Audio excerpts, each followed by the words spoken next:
میرے اعمال کا بدلہ تو جہنم ہی تھا،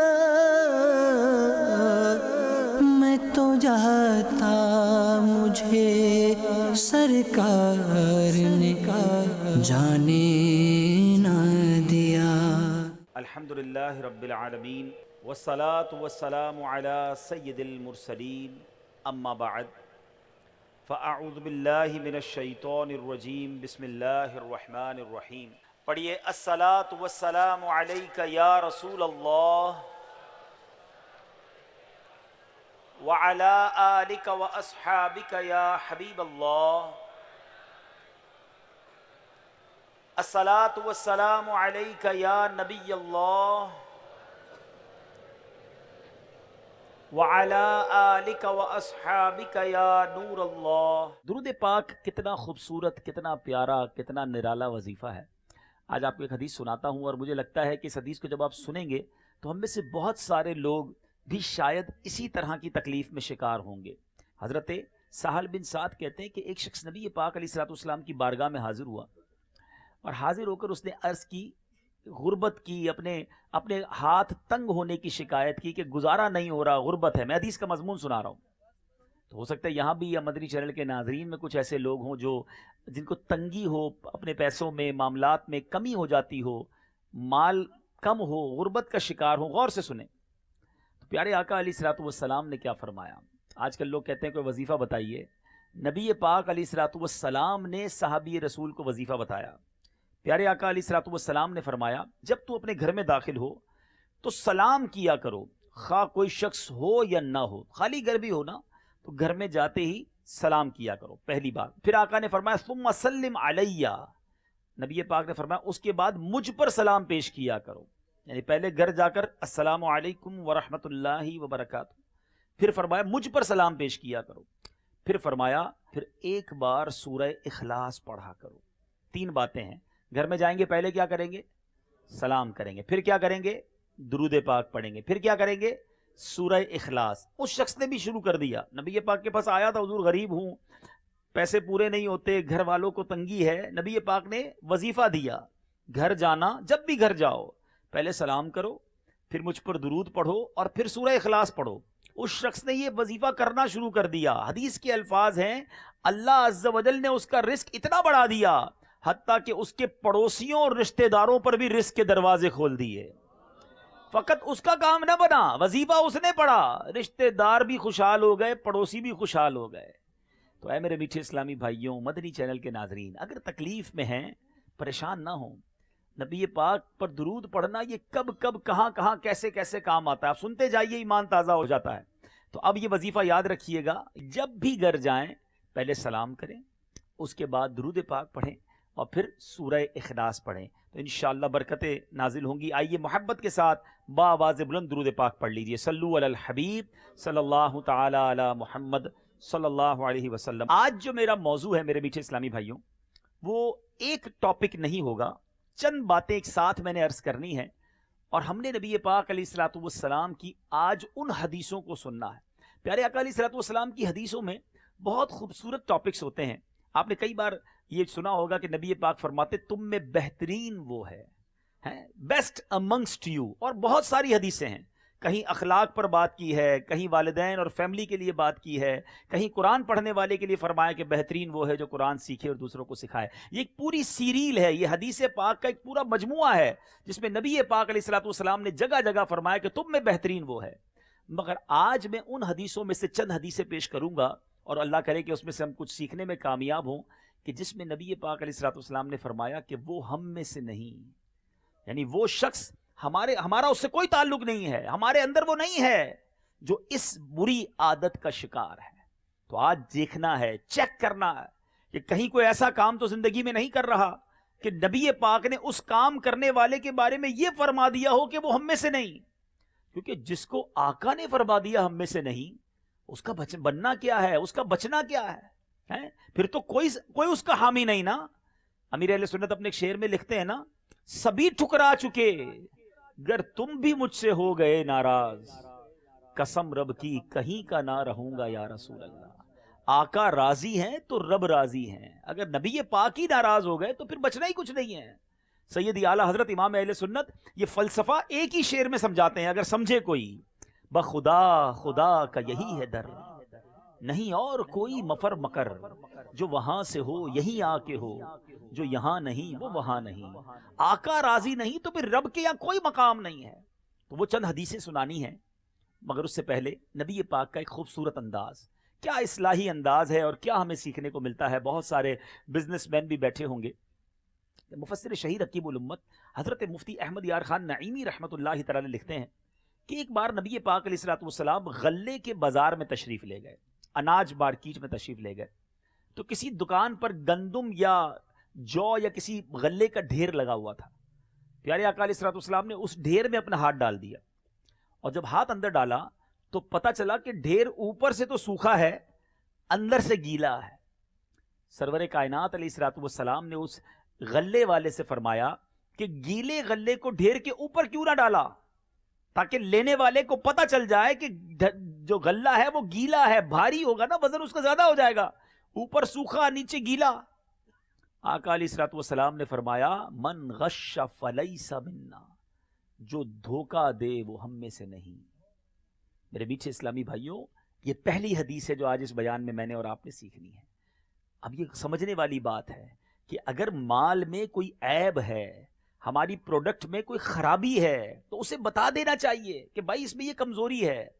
مگر آج سچ بتاؤ کیا ذہن ہوتا ہے کاروباری لوگوں کا. ہو سکتا ہے یہاں دکاندار بھی بیٹھے ہوں گے, بلکہ آج تو بندہ ہی وہ رکھا جاتا ہے کسٹمر سروسز کے لیے, جو جس کو کہتے ہیں سیلز مین, کہ وہ گھٹیا مال جو ہے کسی طرح اپنے گاہک کو بیچ دے. اے بتا کر, A1 بتا کر, کسی طرح قسمیں کھا کر بیچ دیتے ہیں. ہمارے ساتھ بھی ہوتا ہے, کبھی کسی دکان پہ جاتے ہیں, اس کو پوچھتے ہیں بھائی کلر تو پکا ہوگا, بولا بالکل پکا جناب, سلائی بالکل پکی, کوئی مسئلہ ہی نہیں, میڈ ان فلاں کی مہر بھی لگا دی. اور جب گھر آ کے دیکھتے ہیں تو سب تمام چیزیں اس میں سے خراب نکل رہی ہوتی ہیں. آج فروٹ والے کا کیا حال ہے, فروٹ لینے جاؤ, ہم اپنی آنکھوں کے سامنے فروٹ لیتے ہیں, اور لیکن جب اس کو موقع ملتا ہے تو وہ ہماری تھیلی کے اندر چند گھٹیا پھل ڈال دیتا ہے. یہ چند سکوں کی خاطر کیوں روزی حرام کر رہے ہیں؟ سوچئے, نبی پاک کا یہ جملہ ڈرانے کے لیے کافی ہے. میری بات اگر میں سمجھا سکوں, ایک تو حرام کمانا دھوکہ دے کر وہ الگ حرام ہے, لیکن جس کے بارے میں آقا فرما دے وہ ہم میں سے نہیں, وہ جائے گا کدھر, وہ بخشوائے گا کیسے اپنے آپ کو, وہ شفاعت کیسے لے گا؟ اگر قیامت کے دن نبی پاک نے فرما دیا کہ تم دھوکہ دیتے تھے, جاؤ ہم میں سے نہیں, ہم کدھر جائیں گے؟ چند سکوں کی خاطر جھوٹ بولنا چھوڑ دیجئے. چند سکوں کی خاطر بھئی کسی طرح میرا یہ مال بک جائے. ہمارے بزرگان دین اگر غلطی سے کوئی مال, حضرت امام اعظم ابو حنیفہ کے بارے میں آتا ہے کہ آپ کے ایک سیلز مین نے, آپ نماز پڑھنے گئے, ایک ایسا مال تھا جس میں عیب تھا, اس بندے نے بغیر وہ بات بتائے اپنے گاہک کو بیچ دی. آپ آئے تو پتا چلا کہ وہ مال بک گیا ہے. عیب بتایا, حضور نہیں بتا سکا, مجھے نہیں پتا تھا یا میں نہیں ڈیفائن کر سکا. آپ نے اس دن کی جو سیل ہوئی تھی ہزاروں درہم کے اندر, وہ سارے کے سارے پیسے اللہ کی راہ میں خیرات کر دیے کہ 1 روپیہ میرے پاس حرام یا غلط بیانی کر کے نہ آئے. ایک وہ لوگ تھے, اور آج صبح و شام پلاننگ ہی یہ ہو رہی ہوتی ہے, کسی طرح کوئی دھوکہ دے کر, ٹویسٹ کر کے, کوئی بات گھما کر اپنا گھٹیا مال بیچ دوں. بس اتنی قسمیں کھاتے ہیں, اتنے وعدے کرتے ہیں, میری خرید اتنے کی ہے. مجھے تو آج تک سمجھ نہیں آئی کہ جب مارکیٹ میں جا کر کوئی چیز خریدنے جائیں, کہتے بھائی کتنے کی ہے, کہ بھائی 500 روپے کی ہے, 400 کی دو گے. ارے جناب میری خریدی 450 کی, آپ کو 400 میں کیسے دوں گا؟ قسمیں کھانے لگ جاتے ہیں, اور جیسے ہی دکان چھوڑ کے جائیں تو 400 میں دے بھی دیتے ہیں. بھائی کیا ہمیں سمجھ نہیں آ رہا کہ آپ نے پہلے جھوٹ بولا تھا؟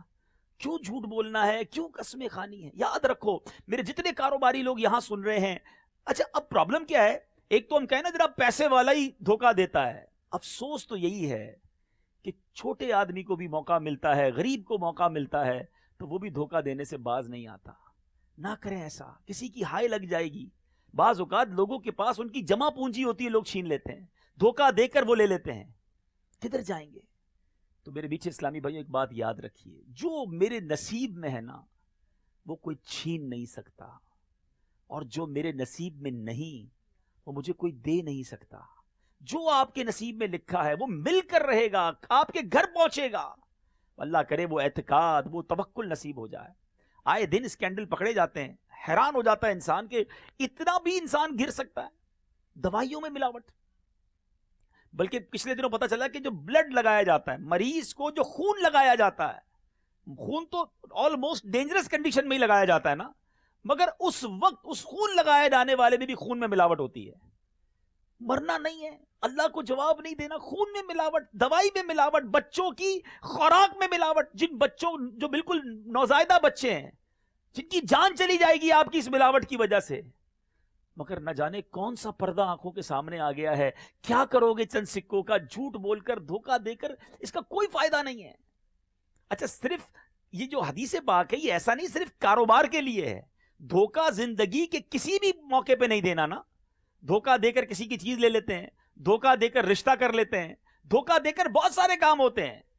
کسی بھی موقع پر مسلمان کو دھوکہ نہیں دینا ہے. مسلمان دھوکہ دینے والا نہیں. من غش فلیس منا. اللہ کرے کہ اس حدیث سے میں اور آپ ڈر جائیں. واقعی میں آج وہ حدیثیں سنانے آیا ہوں. نبی پاک فرماتے مجھ سے نہیں تو بندہ کرے گا کیا، جائے گا کس کے پاس؟ سید اعلیٰ حضرت سمجھاتے سنو، سنتے ہیں کہ محشر میں صرف ان کی رسائی ہے، ان کے سوا کوئی نہیں ہوگا. وہی تو بخشوائیں گے، وہی شفاعت کروائیں گے. اور اگر انہوں نے کہہ دیا کہ جاؤ تم ہم میں سے نہیں تو ہم کدھر جائیں گے؟ سنتے ہیں کہ محشر میں صرف ان کی رسائی ہے، گر ان کی رسائی ہے لو جب تو بنائی ہے. میرے بیچ اسلامی بھائی، ایک میں نے واقعہ دیکھا تھا، ایک کلپ میری نظر سے گزرا. ایک صاحب کہتے ہیں کہ میں صبح فجر کے بعد واک کرنے گیا تو دیکھا ایک بوڑھا فروٹ والا ہے، فروٹ بیچنے والا، ٹھیلے والا، آنسوؤں سے رو رہا ہے. میں نے پوچھا کیا ہوا بابا جی؟ کہتا ہے مسئلہ یہ ہے کہ روز صبح سبزی منڈی سے 2 پیٹی فروٹ کی لاتا تھا، اسی کو بیچتا تھا، تھوڑے پیسے کما کر روزانہ بچوں کے لیے کھانا لے کے جاتا تھا. آج منڈی سے 2 پیٹی لایا ہوں، اوپر تو بڑے اچھے اچھے فروٹ تھے، خوشی خوشی لا کر جب پیٹی کھولی ہے اندر سارے کے سارے گلے ہوئے فروٹ ہیں. میں پورا دن کیا کروں گا؟ اس کو بیچ کر کیسے اپنے بچوں کی روزی پوری کروں گا؟ مجھے بتاؤ یار. ایک بوڑھے کی یہ ہائے نہیں ہے، ایک غریب آدمی کو تکلیف نہیں پہنچی ہوگی. بعض لوگ سوچتے ہی نہیں ہے کہ آپ کا یہ دھوکہ کب، کہاں، کس کے دل میں جا کر کیسی تکلیف پہنچائے گا. زندگی میں کبھی ایسا نہ کرنا میٹھے اسلامی بھائیو. اگر دھوکہ دیا ہے نا زندگی میں، چلے جائیں کسی عالم دین، مفتی کے پاس کہ حضور مجھ سے یہ غلطیاں ہو گئی ہیں، اب بتائیں میں کیسے اس کا ازالہ کروں. دنیا میں کر لو، کہیں قیامت کے دن مارے نہ جاؤ، پکڑے نہ جاؤ، عذاب میں گرفتار نہ ہو جاؤ. کبھی بھی زندگی میں ہمیں وہ کام نہیں کرنا جس کے بارے میں میرے آقا فرماتے وہ ہم میں سے نہیں. ہمیں تو کام وہ کرنا ہے جس میں آقا فرمائیں یہ میرا ہے، یہ میرا غلام ہے، جو یہ کرے وہ میرا ہے. ارے وہ کام کرو جس میں آقا دامن میں چھپا لے، وہ کام نہ کرنا جس میں نبی پاک فرمائے کہ وہ ہم میں سے نہیں. اس سے بڑی کوئی بربادی نہیں ہے کہ اگر آقا نے ہمیں دور کر دیا. ہم تو نبی پاک کے امتی ہیں، سہارا ہی وہی ہے، آسرا ہی وہی ہے. انہی نے بخشوانا ہے، انہی نے تو معاف کروانا ہے. ہمارے پاس تو کچھ بھی نہیں ہے، نہ عمل ہے، نہ کوئی کام کیا ہے اچھا. اور اگر آقا کو بھی ناراض کر دیا تو پھر کدھر جاؤ گے؟ تو بس آج ایک پہلا پیغام آج کے بیان کا، کبھی زندگی میں کسی کو دھوکہ مت دینا. دے دیا ہے، معافی مانگو، لوٹا دو اس کو، بتا دو اس کو غلطی ہو گئی، میں نے آپ سے جھوٹ بولا تھا، میں نے آپ کو یہ غلط بیانی کر کے دیا تھا، آج معافی مانگ لو. قیامت کے دن کہیں مارے نہ جائیں. میٹھے اسلامی بھائیوں، ایک اور حدیث پاک سنتے ہیں، اور وہ بھی ہمارے یہاں بہت عام ہے. ماشاءاللہ یہاں نمازی بھی بیٹھے ہوں گے. نبی پاک علیہ الصلوۃ والسلام کا فرمان ہے کہ لیس منا من ینکر نقر الغرابی، یعنی جو کوے کی طرح ٹھونگے مارے وہ ہم میں سے نہیں. اور یہ کس لیے؟ یہ نماز کے بارے میں فرمایا. یہاں حضرت سیدنا عبد الرحمن بن شبل رضی اللہ عنہ بیان کرتے ہیں کہ رسول پاک علیہ الصلوۃ والسلام نے کوے کی طرح ٹھونگے مارنے، جانوروں کی طرح بازو بچھانے اور آدمی کو مسجد میں اپنی جگہ مقرر کر لینے سے منع فرمایا ہے، جیسے اونٹ اپنی جگہ مقرر کر لیتا ہے. اب یہ کون لوگ ہوتے ہیں؟ نماز میں دیکھتے ہیں نا، بعض اوقات اتنا جلدی جلدی سجدہ کرتے ہیں، دونوں سجدوں کے درمیان سیدھا بیٹھتے بھی نہیں ہیں، اور فوری فوری سجدہ کرنا، جیسے کوا ٹھونگ مارتا ہے ایسے نماز پڑھتے ہیں. اب ذرا سوچئے، ایک تو وہ طبقہ ہے جو نماز پڑھتا ہی نہیں ہے، اور ایک وہ ہے جو نماز پڑھتا ہے مگر ایسے پڑھتا ہے جو ناپسندیدہ طریقہ ہے. حدیث پاک میں فرمایا، حدیث کا مضمون ہے سب سے بڑا چور کون ہے؟ فرمایا نماز کا چور ہے. اور نماز کا چور کون ہے؟ جو جلدی جلدی نماز پڑھتا ہے، ایسے نماز پڑھتا ہے کہ نہ اپنا رکوع میں کمر سیدھی کرتا ہے، نہ سجدہ ٹھیک طریقے سے کرتا ہے. اب ذرا سوچیں کہ جو نماز نہیں پڑھتا اس کا کیا حال ہوگا. وہ تو عجب بہت بڑا مجرم ہے. لیکن نماز صحیح نہ پڑھنا یہ کس قدر سخت ہے کہ آقا فرماتے وہ ہم میں سے نہیں جو کوے کی طرح ٹھونگے مارے. نماز پڑھیں، سکون سے پڑھیں. کس بات کی جلدی ہے؟ کہاں جانا ہے آپ نے؟ اللہ کی بارگاہ میں حاضر ہوئے ہو اور وہاں اتنی جلدی بچا رہے ہیں. سوچئے نا، اگر آج مثال کے طور پہ آپ کو کسی منسٹر کے پاس، کسی وزیر کے پاس، کسی بہت بڑی شخصیت کے پاس جانے کا موقع ملے تو کیا کرتے ہیں؟ بڑے ادب سے جاتے ہیں، تیاری سے جاتے ہیں، خوشبو لگا کر، اچھے کپڑے پہن کر، بڑے جس کو آپ کہتے ہیں نا مدھم لہجے میں بات کرتے ہیں، احتیاط سے بیٹھتے ہیں، برا نہ لگ جائے سانپ کو. دنیا میں کسی کے پاس جاؤ تو اتنی تیاری، اور مسجد میں جائیں تو کوئی تیاری نہیں. جس کا جیسا لباس ہے ایسا لباس لے کے چلا جاتا ہے، جیسا منہ ہے ایسا منہ لے کے چلے جاتے ہیں. ہمیں پتا ہے مسجد میں اتنی منہ سے بدبو آ رہی ہوتی ہے، لوگ مسجد میں آئے ہوئے ہوتے ہیں، کپڑے پسینے سے شرابور ہیں اللہ کے گھر میں. کیا ایسے کپڑے پہن کے کسی دعوت ولیمے میں جاتے ہو؟ ولیمے میں جانے کے لیے نیا لباس، استری کیا ہوا، خوشبو لگا کر، منہ دھو کر، اور اللہ کے گھر کا کوئی احترام نہیں. یاد رکھو، با ادب با نصیب، بے ادب بد نصیب. اللہ کے گھر کا احترام کرو، وہ رب کریم تمہاری جھولیاں بھر دے گا. اور جب جائیں نا تو سکون سے بیٹھیں، آرام سے نماز پڑھیں، تسلی سے نماز پڑھیں. روایتوں کا مضمون ہے کہ مومن مسجد کے اندر ایسے ہوتا ہے جیسے مچھلی پانی کے اندر ہوتی ہے. کیسا سکون میں ہوتی ہے مچھلی پانی میں؟ فرمایا منافق ایسے ہوتا ہے جیسے مچھلی پانی کے باہر ہوتی ہے. پانی کے باہر مچھلی تڑپتی ہے نا، منافق مسجد میں ایسے ہی ہوتا ہے، بے چین، بے کل. بہت سارے ایسے لوگ ہوتے ہیں جب مسجد میں جاتے ہیں بار بار گھڑی دیکھتے ہیں، یار ابھی تک نماز نہیں ہوئی. جیسے امام صاحب نے سلام پھیرا ابھی دعا نہیں شروع ہوئی، بھاگنے کی تیاری ہے. اتنی جلدی کیوں ہے؟ اتنی بے چینی کیوں ہے؟ ارے آئے ہو اللہ کے گھر میں، 2 رکعت اور پڑھ لو، ہاتھ اٹھاؤ، مانگو تو صحیح، اس سے التجا تو کرو. تو خدا را میرے میٹھے اسلامی بھائیوں، ایک تو مسجد کا ادب کریں، احترام کریں، مسجد میں شور و غل نہ کریں، گندگی نہ کریں، اور پھر نماز سکون سے پڑھیں. ایک شرعی مسئلہ بھی سمجھ لیں کہ تعدیل ارکان جو ہے نا وہ کیا ہے. نماز میں تعدیل ارکان یعنی رکوع، سجود اور قوما. رکوع کہتے ہیں، رکوع سے سیدھا جو کھڑے ہوتے ہیں نا، رکوع کے بعد جب ہم سیدھا کھڑے ہوتے ہیں تو اس کو کہتے ہیں قوما. اور جلسہ کیا ہوتا ہے؟ 2 سجدوں کے درمیان جو ہم بیٹھتے ہیں اس کو کہتے ہیں جلسہ. اس میں کم از کم 1 بار سبحان اللہ کی مقدار کے لیے رکنا یہ واجب ہے. اتنی دیر رکنا، ٹھہرنا کہ سبحان اللہ کہہ لیا جائے، یہ واجب ہے، باہر شریعت میں ہے. نمازی کو چاہیے کہ اپنی نماز میں فرائض، واجبات، سنتیں اور مستحبات کا لحاظ رکھے، عاجزی کے ساتھ خشوع و خضوع اور انکساری کی کیفیت پیدا کرے. کس کے دربار میں کھڑا ہے؟ اللہ کے دربار میں. لیکن ایک عجیب ریس لگی ہوئی ہوتی ہے. تو میرے میٹھے اسلامی بھائیوں، خدارا اپنی نماز درست کیجیے. نماز کا چور اللہ اور اس کے رسول کو پسند نہیں. اب الحمدللہ دعوت اسلامی نے بڑا زبردست کام کیا کہ فیضان نماز کورس شروع کر دیا. دنیا بھر میں یہ کورس کروایا جا رہا ہے. صرف 7 دن کا کورس ہے. 7 دن دیجئے اور اپنی نماز ٹھیک کر لیجئے. کئیوں کے وضو ٹھیک نہیں ہے، ہم وضو خانے پہ برابر میں وضو کر رہے ہوتے ہیں، عجیب حال ہوتا ہے. ایسے وضو کر رہے ہیں کہ لگتا ہے وضو ہی نہ ہوا. نماز پڑھتے ہیں تو پتہ چلتا ہے سجدے میں انگلیاں ہی ٹھیک نہیں لگائی، سجدہ ہی نہیں ہوا. سجدہ نہیں ہوا تو نماز ہی نہیں ہوئی. لیکن کسی کو فکر بھی تو نہیں ہے. میں ایک سوال کرنا چاہتا ہوں، اتنی بڑی تعداد میں اسلامی بھائی یہاں موجود ہیں، ہم میں سے کس نے کب نہ کہاں نماز سیکھی ہے؟ ہم نے نماز کہیں سیکھی نہیں ہے، ہم نے نماز دیکھی ہے. بچپن سے ابو کو، والدہ کو نماز پڑھتے دیکھا، ویسے ہی پڑھنا شروع کر دی. مسجد میں آئے تو جیسے نمازیوں کو دیکھا ویسے نماز پڑھی. وضو خانے پر بیٹھے برابر والے کو وضو کرتے جیسے دیکھا ویسے وضو کیا. کہاں سیکھی؟ کس کو پتا ہے نماز کے فرائض کتنے ہیں، شرائط کتنے ہیں، وضو کے فرائض کتنے ہیں؟ بس دیکھتے گئے اور کرتے گئے. کیا اس طرح بھی دنیا میں کوئی کام ہوتا ہے؟ کیا آپ نے اسی طرح بہت سارے کام کیے؟ آپ نے میٹرک بھی اسی طرح کر لیا، کالج میں بھی اسی طرح پڑھ لیا، ٹائپنگ اور کمپیوٹر بھی ایسے سیکھا؟ نہیں، آپ باقاعدہ سیکھنے گئے.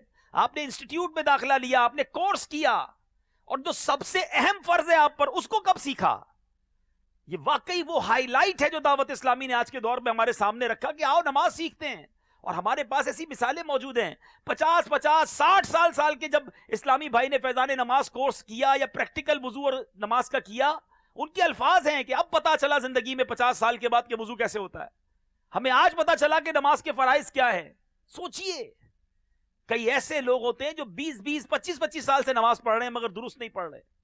تو خدارا یہ حدیث ڈرا دینے کے لیے کافی ہے کہ وہ ہم میں سے نہیں جو نماز میں حدیث کا مضمون ہے کوے کی طرح ٹھونگے مارتا ہے، سکون سے آرام سے نماز پڑھیں اور خاص طور پہ تعدیل ارکان کا خیال رکھیں۔ تیسری حدیث، نبی پاک علیہ الصلوۃ والسلام فرماتے ہیں حسد کرنے والے، چغلی کھانے والے اور کاہن کے پاس جانے والے کا مجھ سے کوئی تعلق نہیں اور نہ ہی میرا اس سے کوئی تعلق ہے۔ حسد، چغلی آج یہ ہمارے معاشرے میں کتنی عام ہو گئی ہے۔ کبھی سوچا ہم نے کہ آج بھائی بھائی کو حسد ہو گیا ہے، بہن کو بہن سے حسد ہو گیا ہے، دوست کو دوست سے حسد ہے۔ آج کسی کی ترقی اچھی نہیں لگتی۔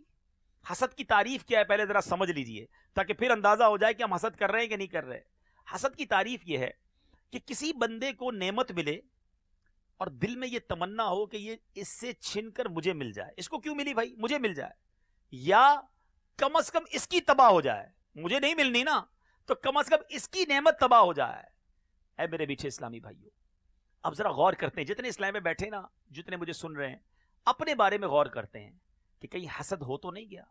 حسد یہ وہ بیماری ہے میٹھے اسلامی بھائیوں جو جہنم میں لے جانے والا عمل ہے۔ حدیث پاک کا مضمون ہے حسد نیکیوں کو اس طرح کھا جاتا ہے، جلا دیتا ہے جس طرح آگ لکڑی کو جلا دیتی ہے۔ حسد کرنے والا پتہ کیا کرتا ہے؟ سارا دن عبادت کرنے والا بھی ہو، اگر نمازیں پڑھنے والا ہو، روزے رکھنے والا ہو، صدقہ خیرات کرنے والا ہو، سارے دن کی نیکیاں جمع کرتا ہے اور حسد کر کے اس کو آگ لگا دیتا ہے۔ کہیں یہ تو نہیں کر رہے ہم؟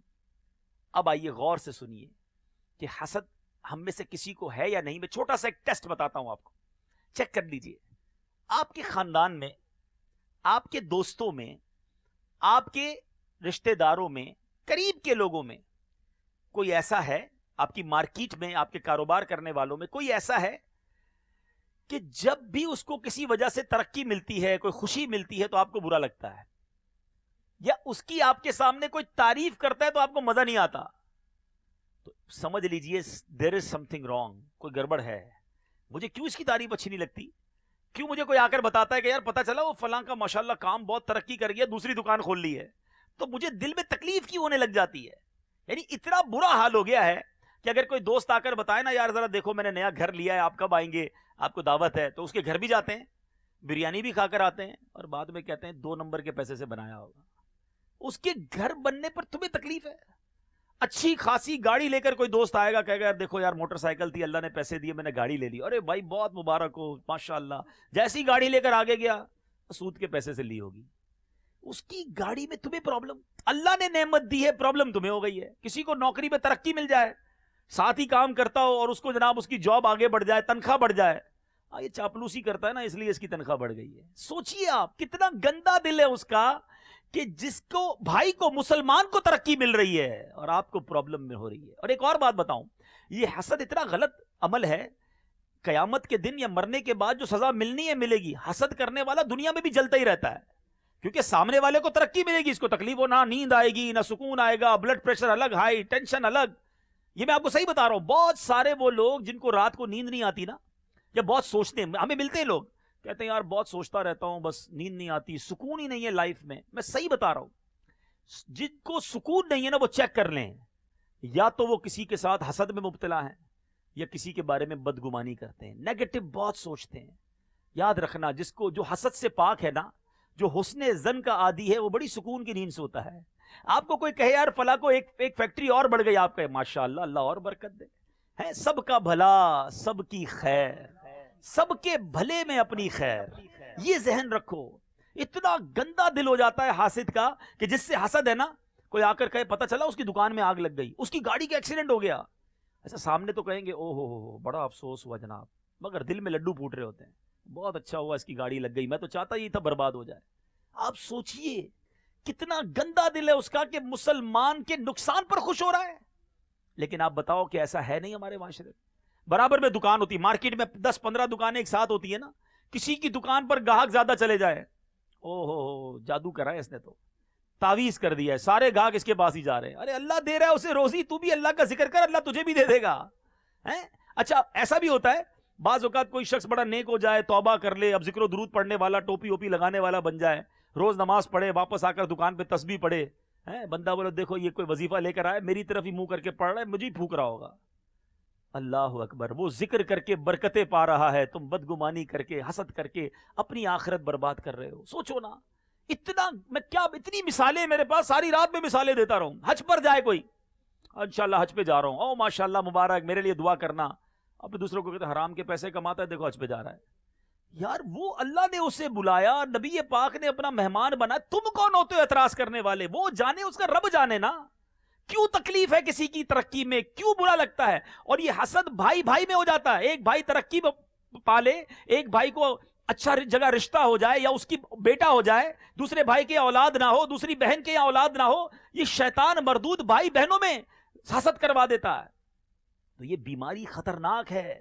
اور کتنی خطرناک ہے کہ اللہ کے حبیب نے فرمایا وہ ہم میں سے نہیں, میرا اس سے کوئی تعلق ہی نہیں ہے.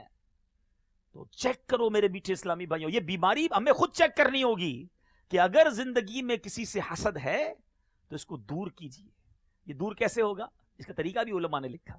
سب سے اچھا طریقہ تو یہ ہے کہ بندہ دعا کرے کہ یا اللہ میرے دل کو حسد سے پاک کر دے, مسلمانوں کے لیے بری سوچ سے پاک کر دے, مجھے مسلمانوں کا خیر خواہ بنا دے. اللہ کریم ہے, آپ واقعی دعا مانگو گے دور ہو جائے گا. دوسرا بڑا پیارا طریقہ اور تھوڑا سا مشکل بھی ہے, وہ یہ ہے کہ جس سے حسد ہے نا, آپ کو جس کی تعریف اچھی نہیں لگتی ہے, جس کو نعمت ملے آپ کو پرابلم شروع ہو جاتی ہے, آپ اس کے لیے دعا کرنا شروع کر دیں. یعنی مثال کے طور پہ, اچھا صرف پیسوں سے حسد نہیں ہوتا, کوئی خوبصورت ہو, بندہ بولے یار میرا رنگ سانولا, یہ اتنا خوبصورت کیوں ہے؟ ارے بھائی اب اللہ نے بنایا اس کو, تمہیں کیا پرابلم ہے؟ اچھا کسی کو شہرت مل جائے, ہمارا لالا موسیٰ میں رہنے والا جانتا کوئی نہیں تھا اس کو, آج ساری دنیا میں مشہور ہو گیا, اس کو کیوں شہرت ملی, تمہیں تکلیف؟ تو یاد رکھو حسد شہرت کی وجہ سے بھی ہوتی ہے, دولت کی وجہ سے بھی ہوتی ہے, خوبصورتی کی وجہ سے بھی ہوتی ہے, منصب کی وجہ سے بھی ہوتی ہے. مگر میں ایک سوال کرنا چاہتا ہوں, بتاؤ دولت دینے والا کون ہے؟ سب مل کے جواب دو نا. شہرت دینے والا کون ہے؟ خوبصورت بنانے والا کون ہے؟ جب سب دینے والا اللہ ہے تو اللہ دے رہے, ہمیں کیا پرابلم ہے؟ پتہ ہے کیا روایتوں کا مضمون ہے, جو حسد کرنے والا ہے وہ ڈائریکٹلی اللہ پر اعتراض کرتا ہے کہ یا اللہ تو نے اسے کیوں دیا, مجھے کیوں نہیں دیا. حسد کرنے والا رب پر اعتراض بولتا نہیں ہے, مگر بیسیکلی اس کا اعتراض رب کی قدرت پر, تقسیم پر بنتا ہے کہ تو نے اسے خوبصورت بنایا, مجھے نہیں, اسے لمبا بنایا, مجھے چھوٹا بنا دیا. یاد رکھو یہ وَتُعِزُّ مَن تَشَاءُ وَتُذِلُّ مَن تَشَاءُ, اللہ جسے چاہے عزت دے, جسے چاہے ذلت دے. مجھے اور آپ کو اللہ کا شکر گزار بننا ہے. تو جب آپ کو کسی کی آواز سے پرابلم ہے نا, بہت اچھا نعت خواں ہوتا ہے, بڑی اچھی آواز ہوتی ہے, لوگوں کو حسد ہو جاتا ہے. تو اگر آپ کو کسی کی آواز سے پرابلم ہے, کسی کے چہرے کی خوبصورتی سے پرابلم ہے, کسی کی شہرت سے پرابلم ہے, کسی کی دولت سے پرابلم ہے, آپ پتہ کیا کریں, آپ اسی کے لیے دعا کریں, یا اللہ اس کو اور دولت دے. اب آپ بولیں گے یار یہ تو بڑی مشکل دعا ہے, مجھے تو اس کی دولت سے پرابلم ہے. ہاں یہی علاج ہے. انجیکشن اچھا تھوڑی لگتا ہے, انجیکشن تکلیف دیتا ہے نا, یہ انجیکشن ہے. جب آپ دعا کرو گے نا یا اللہ اس کو اور شہرت دے, اور جب اس کو شہرت ملے گی نا تو اب آپ کو برا نہیں لگے گا, کیونکہ آپ کہیں گے میں بھی تو دعا کرتا ہوں اسی لیے ترقی ہو رہی ہے اس کی. تو یہ دعا کرنا آپ کے دل سے حسد کو دور کرے گا. ٹھیک ہے, تو ایک طریقہ یہ ہے, اور بھی طریقے کتابوں میں لکھے. دوسری جو بات میرے آقا نے فرمائی وہ بھی بڑی عام ہے, اس سے بھی بچنا ہے, کیونکہ نبی پاک نے فرمایا میرا کوئی تعلق نہیں, اور وہ ہے چغلی کرنا. یہ بالخصوص اسلامی بہنوں میں بہت زیادہ ہوتی ہے, مگر آج کل کے مرد بھی کسی سے پیچھے نہیں ہیں. چغلی کہتے کہ اس کو پہلے یہ سمجھ لیں, کسی کی بات کو دوسرے آدمی تک پہنچانے اور فساد پھیلانے کے لیے بیان کرنا, یہ چغلی ہے. اور چغل خور کو محبتوں کا چور کہا گیا. جہنم میں نبی پاک علیہ الصلوۃ والسلام فرماتے ہیں جھوٹ سے منہ کالا ہوتا ہے اور چغلی سے قبر کا عذاب ہوتا ہے. مگر آج کوئی سوچتا ہی نہیں. مثال کے طور پہ کسی کے گھر گئے چائے پینے, اس نے اپنے کسی بھائی کسی رشتہ دار کے بارے میں کہہ دیا یار بندہ ٹھیک نہیں ہے, فراڈی ہے. کہنا نہیں چاہیے. اگر اس نے کہہ دیا تو کیا آپ پر واجب ہو گیا ہے کہ فوراً اس کو فون کر کے بتائیں بھائی ادھر گیا تھا, تمہیں تو جھوٹا کہتا ہے, وہ فراڈی کہتا ہے, لڑائی کرائی نا. یہی چغلی ہے, کسی کی بات دوسرے تک کیوں پہنچانی ہے. بلکہ میں آپ کو ایک بات بتاؤں, جھوٹ اللہ کو بڑا ناپسند ہے, مگر چند جگہوں پر جو جھوٹ بولنے کی اجازت ہے نا, اس میں دو مسلمانوں کے درمیان سلو کروانے کے لیے جھوٹ بولنے کی اجازت ہے. مثال کے طور پہ دو بھائی لڑ گئے ہیں, ناراض ہو گئے, دو دوست ہیں, دو رشتہ دار ہیں, ایک دوسرے کا منہ نہیں دیکھ رہے, آپ کو پتا چلا, لوگ کیا کرتے ہیں اور مرچی مسالہ ڈالتے ہیں. ہاں وہ تو بندہ تمہارے بارے میں بڑی باتیں نہیں کرتا, پھر بھی کہتے ہیں تاکہ اور لڑائی ہو اور مزہ آئے, ذرا مرچ مسالہ بنے. توبہ توبہ توبہ. حالانکہ یہاں شریعت اجازت دیتی ہے کہ آپ دونوں کو ملانے کے لیے جھوٹ بول سکتے ہیں. مثال دیتا ہوں, زید اور بکر یہ دونوں ایک دوسرے سے ناراض ہیں. آپ بکر کے پاس گئے تو جا کر کہا یار میں زید سے مل کر آیا ہوں, آپ کی بڑی تعریف کر رہا تھا, بڑی دعائیں دے رہا تھا آپ کو. اب اس کے دل میں ہوگا یار میں تو سمجھا مجھ سے بڑا ناراض ہے, دعا کر رہا تھا. ہاں, اب زید کے پاس جائیں کہ یار وہ بکر سے ملاقات ہوئی, وہ تو ماشاءاللہ آپ کے لیے بڑی دعائیں کر رہا تھا, بڑے اچھے الفاظ میں آپ کو یاد کیا. دل میں نرمی ہوگی نا, اب دونوں کو بٹھا دیں, دوستی کرا دیں. یہ صلح کروانے کے لیے بعض مقامات پر بعض شرائط کے ساتھ جھوٹ بولنے کی اجازت ہے. مگر آج جھوٹ بولتے ضرور ہیں لوگ, مگر مزید دوری کرنے کے لیے میاں بیوی کو لڑا دیں گے, خاندان کو لڑا دیں گے, بھائی بھائی کو لڑا دیں گے. مرنے کے بعد کیا جواب دو گے اللہ کو؟ چغل خور کے بارے میں نبی پاک نے فرمایا وہ ہم میں سے نہیں. اللہ کرے کہ دل میں اتر جائے میری بات. اللہ مجھے اور آپ کو حسد اور چغلی سے محفوظ فرما دے. جبھی تو دعوت اسلامی کا نعرہ ہے نا, محبتوں کے چور, یہ اسی لیے یاد دلایا جا رہا ہے. صرف نعرہ لگانا نہیں ہے, چغلی سے بچنا بھی ہے. پتہ چل جاتی ہے بعض اوقات کسی کی زبان سے نکل جاتا ہے کوئی جملہ, غصے میں ہوتا ہے, فلاں بندہ ٹھیک نہیں ہے, میں اس سے بات نہیں کروں گا, وہ بندہ خراب ہے.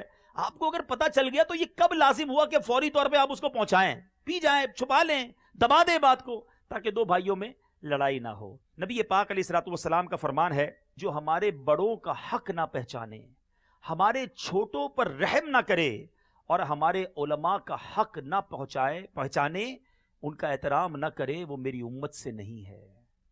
یاد رکھیے گا, اپنے سے بڑی عمر کے لوگوں کا ادب کرنا ہے, اپنے چھوٹوں پر شفقت کرنی ہے, علماء کا ادب کرنا ہے, علم کی تعظیم کرنی ہے.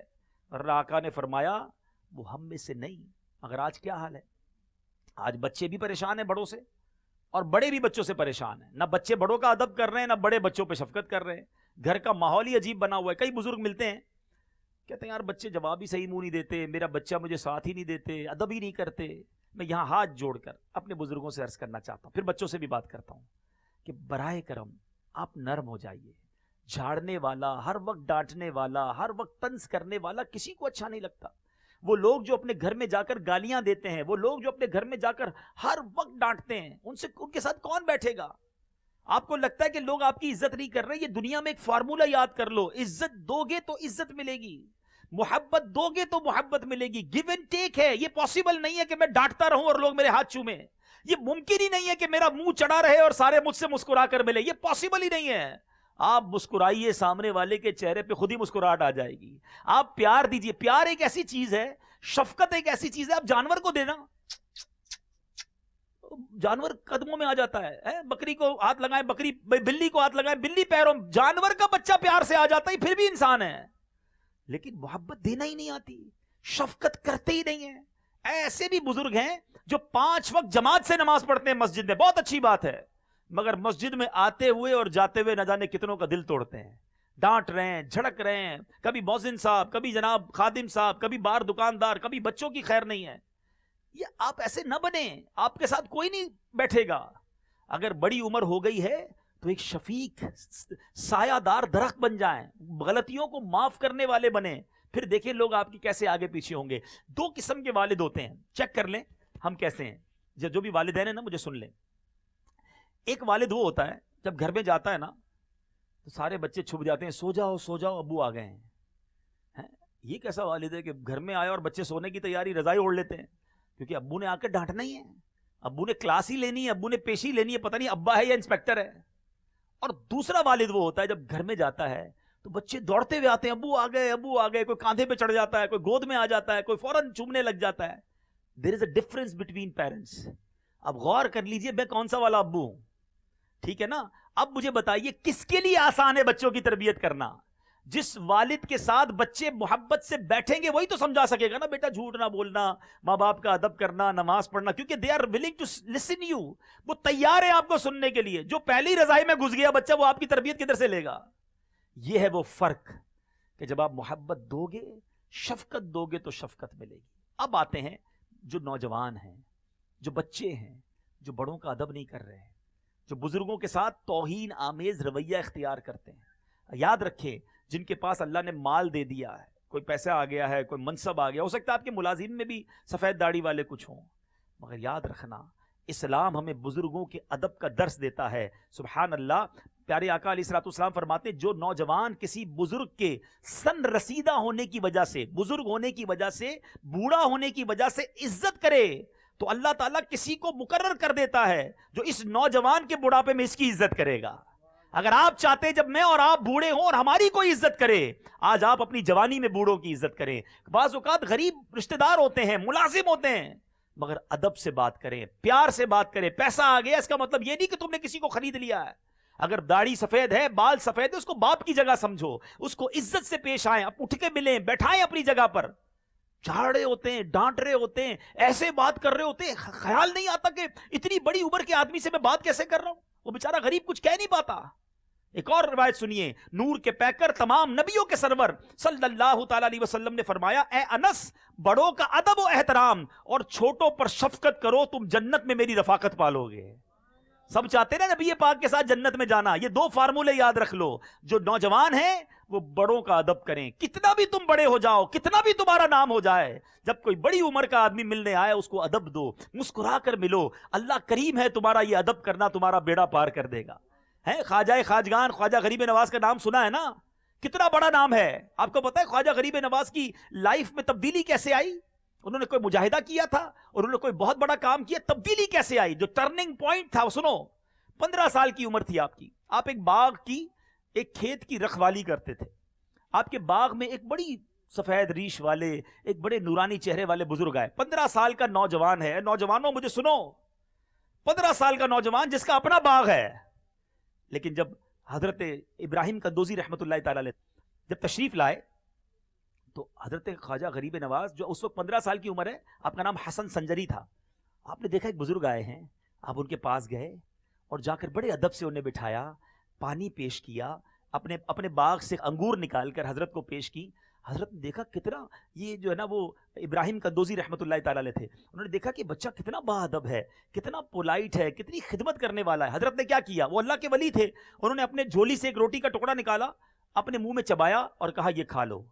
حضرت خواجہ معین الدین چشتی نے وہ لقمہ تو کیا کھایا، دل کی دنیا ہی بدل گئی۔ اللہ نے کیسا مرتبہ دیا، 800 سال سے زیادہ وقت گزر گیا ہے، دنیا بھر میں عاشقان دلوں کے حکومت پر خواجہ غریب نواز کر رہے ہیں، سلطان الہند، عطائے رسول کہا جاتا ہے انہیں۔ تو پتا چلا با ادب با نصیب، بے ادب بد نصیب، کبھی بے ادب مت بننا۔ یہ دانا خاک میں مل کر گلے گلزار ہوتا ہے، جتنا جھکو گے نا، جتنا بچھو گے، انشاءاللہ اللہ اور ترقی دے گا۔ تو کبھی کسی بزرگ کو ہماری وجہ سے تکلیف نہیں ہونی چاہیے۔ اور اب تیسری بات جو حدیث میں فرمائی گئی، میرا اس سے تعلق نہیں ہے جو عالم کا حق نہ پہچانے، عالم کا ادب نہ کرے۔ ہمارے پاس ہمارے قریب بہت سارے علماء ہوتے ہیں، لیکن کیا ہم علماء کا وہ ادب کرتے ہیں؟ ایک واقعہ سناتا ہوں۔ خلیفہ ہارون رشید اپنے لشکر کے ساتھ ایک بار شہر رکہ میں پڑاؤ کیے ہوئے تھا، تو حضرت سیدنا عبداللہ ابن مبارک رحمۃ اللہ تعالی کا وہاں سے گزر ہوا، بڑے زبردست اللہ کے ولی اور عالم دین تھے۔ ہارون رشید ذرا سمجھیے گا، بادشاہ بیٹھا ہے، اس کا پورا لشکر بھی ساتھ ہے، اور حضرت عبداللہ ابن مبارک کا وہاں سے گزر ہوتا ہے۔ اتنا ہجوم حضرت عبداللہ ابن مبارک کی طرف، لوگوں کی جوتیاں ٹوٹنے لگی، رش، تو اور اتنا غبار اڑا کہ یعنی مٹی اتنی اڑی کہ پورا آسمان جو ہے نا وہ غبار آلود ہو گیا۔ تو خلیفہ کی ایک کنیز تھی، محل کے اوپر سے دیکھ رہی تھی کہ یہ کیا ہو گیا، کیا رش ہے، اتنا غبار کیوں اڑ رہا ہے؟ تو کسی نے بتایا کہ خراسان شہر کے عالم حضرت سیدنا عبداللہ ابن مبارک رحمۃ اللہ تعالی تشریف لائے ہیں، یہ تمام افراد ان کے استقبال کے لیے جمع ہوئے ہیں۔ تو وہ کنیز کیا کہتی ہے؟ اللہ کی قسم بادشاہی تو یہ ہے، بادشاہی تو اسے کہتے ہیں۔ ہارون کی حکومت کیا ہے؟ اصل بادشاہی یہ ہے کہ لوگوں کے دلوں پر کتنی حکومت ہے۔ تو پہلے کے لوگ علماء کا اتنا ادب کرتے تھے۔ حضرت ہارون رشید کا بھی واقعہ سن لو کہ ایک بار ان کے پاس ایک عالم تھے، حضرت ابو معاویہ محمد دریر رحمۃ اللہ تعالی، انہوں نے کو بلایا۔ ہارون رشید خلیفہ وقت ہے، وہ آنکھوں سے معذور تھے، نابینا تھے، عالم تھے مگر معذور تھے، نابینا تھے۔ تو جب ان کا جو ملازم تھا حضرت ان عالم دین کو لوٹا لے کر، پیالہ لے کر ہاتھ دھلانے کے لیے گیا نا، تو ہارون رشید نے کہا یہ مجھے دے دو۔ خلیفہ وقت نے اس زمانے کے عالم دین کا کہا کہ میں ہاتھ دھلاتا ہوں۔ اچھا حضرت تو معذور تھے، نابینا تھے، انہیں تو نہیں پتا کون ہاتھ دھلا رہا ہے، تو آپ نے ہاتھ دھلایا اور کہا حضور پتہ ہے آپ کا ہاتھ کون دھلا رہا ہے؟ تو انہوں نے کہا کون دھلا رہا ہے؟ نابینا تھے۔ فرمایا حضور ہارون، یہ سن کر ابو معاویہ کے دل سے دعا نکلی کہ جیسی آپ نے علم کی عزت کی ہے اللہ تعالیٰ آپ کی عزت فرمائے۔ خلیفہ ہارون رشید کہتے ہیں کہ بس حضور میں نے اسی دعا کو حاصل کرنے کے لیے آپ کے ہاتھ دھلائے تھے کہ آپ سے مجھے برکت مل جائے۔ یہ بزرگوں کا طریقہ رہا کہ علماء کا ادب کرتے، علم کا ادب کرتے، جو ہم بار بار آپ کو کہہ رہے ہیں نا کہ جامعۃ المدینہ میں داخلہ دلائیں، اپنے بچوں کو عالم بنائیں۔ یہ علماء ہوں گے انشاءاللہ تو ہماری آنے والی نسلوں کی انشاءاللہ بہتری ہوگی، اور یہ ہمیں سکھائیں گے، بتائیں گے۔ عالم کے تو فضائل کتنے ہیں۔ آخر میں اپنے بیان کو اختتام پر لاتے ہوئے قبلہ مفتی قاسم صاحب دامت برکاتہم العالیہ نے اپنی تفسیر قرآن صراط الجنان میں علم اور مال کے درمیان ایک شاندار کمپیریزن بیان کیا ہے۔ بہت سارے اسلام بھائی یہ بھی سوچتے ہوں گے کہ یار، اور میرے طلبہ بھی ہیں کہ جناب یہ درس نظامی کر لیں گے تو پھر دنیا میں تو پیچھے رہ جائیں گے، نہ انجینئر بن سکیں گے، نہ ڈاکٹر بن سکیں گے، نہ جناب بہت پیسہ کما سکیں گے۔ انسان بعض اوقات تذبذب، ہیزیٹیشن میں آ جاتا ہے۔ آؤ میں آج آپ کو بتاتا ہوں، مال یقیناً ایک نعمت ہے، مگر اگر اسی مال کو علم کے سامنے رکھا جائے تو اس میں کتنا بڑا فرق ہے۔ ذرا سنتے جائیے۔ علم جو ہے انبیاء کرام کی میراث ہے، جبکہ مال بادشاہوں اور مالداروں کی میراث ہے۔ وراثت، انبیاء کا وراثت کیا ہے؟ وہ علم ہے۔ اب بتائیے کوئی کمپیریزن ہے بادشاہ کی وراثت میں اور نبیوں کی وراثت میں؟ آگے سنیے، آپ فرماتے مالدار کا جب انتقال ہوتا ہے نا تو مال اس سے جدا ہو جاتا ہے، جبکہ عالم کے ساتھ اس کا علم اس کی قبر میں ساتھ جاتا ہے۔ یہ کیسا مال ہے جو مرنے کے بعد بھی آپ کے کام آنا ہے۔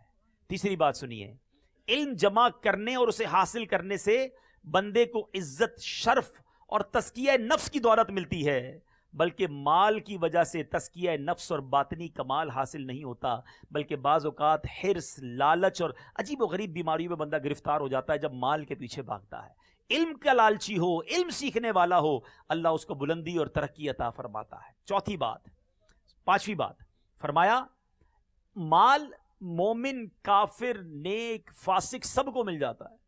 گناہ گار کو بھی مال ملتا ہے، مومن کو بھی ملتا ہے، کافر کو بھی ملتا ہے۔ آپ نے دیکھا نا کافر بھی بڑے مالدار ہوتے ہیں، مگر اللہ تعالیٰ علم نفع بخش اسی کو دیتا ہے جو مومن ہوتا ہے۔ ایمان والے کو ہی اللہ علم کا نفع عطا فرماتا ہے۔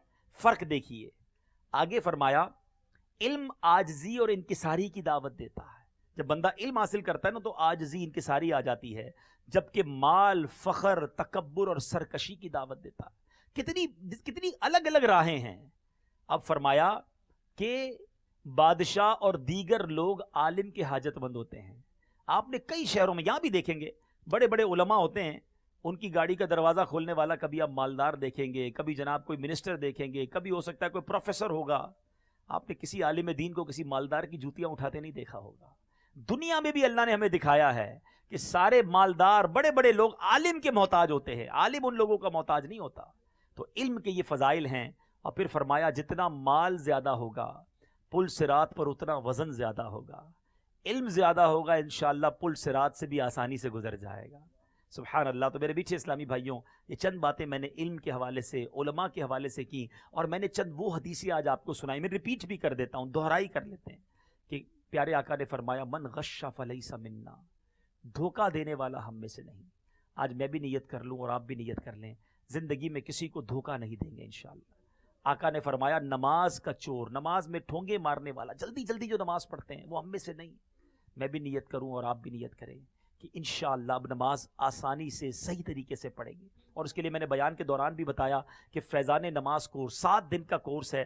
یہاں بھی امید ہے لالا موسیٰ میں، جہلم میں یہ کورسز ہوتے ہوں گے۔ ذمہ داران سے رابطہ کر کے اس کورس میں داخلہ لے لیں۔ اور ایک اور طریقہ بھی بتا دیتا ہوں کہ دعوت اسلامی کا ایک شعبہ ہے مدرسۃ المدینہ آن لائن، آپ اس شعبے میں بھی داخلہ آن لائن بھی یہ فیضان نماز کورس کر سکتے ہیں۔ قرآنٹیچر.net یہ دعوت اسلامی کی ویب سائٹ ہے۔ پھر آقا نے فرمایا حسد کرنے والا، چغلی کرنے والا، کاہن کے پاس، یہ جو نجومیوں کے پاس جاتے ہیں، ان سے میرا کوئی تعلق نہیں ہے۔ انشاءاللہ حسد نہیں کریں گے نا انشاءاللہ، چغلی بھی نہیں کریں گے انشاءاللہ۔ اور آخری بات ہم نے جو سنی، جو آخری بات اس بیان کی تھی کہ بڑوں کے ساتھ احترام، بچوں کے ساتھ شفقت، علماء کا ادب کریں گے، کیونکہ جو یہ نہیں کرتا آقا فرماتے وہ ہم میں سے نہیں۔ اللہ کرے دل میں اتر جائے میری بات. یہ انداز دعوت اسلامی کا ہے, یہ پیغام دعوت اسلامی کا ہے. دعوت اسلامی کے ساتھ تعاون رکھیے, اپنی دعوت اسلامی کو اور سپورٹ کیجئے تاکہ یہ پیغام پوری دنیا میں پہنچے. اللہ تعالیٰ عمل کرنے کی توفیق عطا فرمائے. میرے اعمال کا بدلہ تو جہنم